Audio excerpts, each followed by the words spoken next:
වෙලා විතරයි සින්දුව සද්දෙට ප්ලේ වෙන්න පටන් ගත්තේ. මගේ අවුරුදු 4ක නංගිගේ බඩ ඇතුලේ. මගේ එයාපෝඩ් කේස් එක ඩෙස්ක් එක උඩ ඇරලා තිබුණා. ඒකේ එක එයාපෝඩ් එකක් අඩු වෙලා.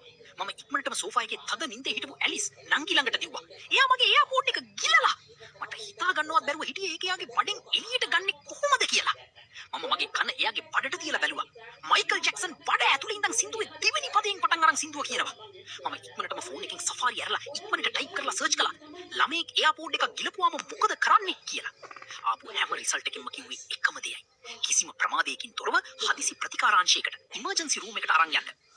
ඒ වෙලාවෙම සින්දුවේ කෝරස් එක ප්ලේ වෙන්න පටන් ගත්තා. ඇලිස් ඇස් දෙක ඇරලා එක පාරටම නැගිටලා වාඩි වුණා.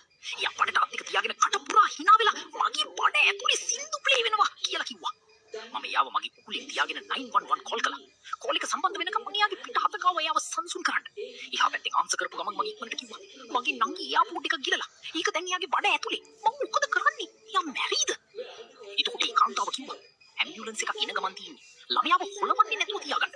වැඩිපුර හොලවන්න ගියොත් එයාගේ ඇතුළත අවයව වලට හානි වෙන්න පුළුවන්. මම ෆෝන් එක ස්පීකර් එකට දාලා අම්මා රැට කෑවට පස්සේ බුඩි අත ගන්නවා වගේ ඇලිස්ගේ පිට අත ගාමින් හිටියා. ඒ තියා මගේ උකුල උඩ ඉඳන් සින්දුවට නටන එක නැවැත්තුවේ නැහැ. මම එයාගේ අත් දෙකින් අල්ලලා යව නතර කරන්න හදද්දිම එක පාරටම එයා පොඩි කියාගේ කටින් එළියට විසි වෙලා මගේ දන හිසි වැටිලා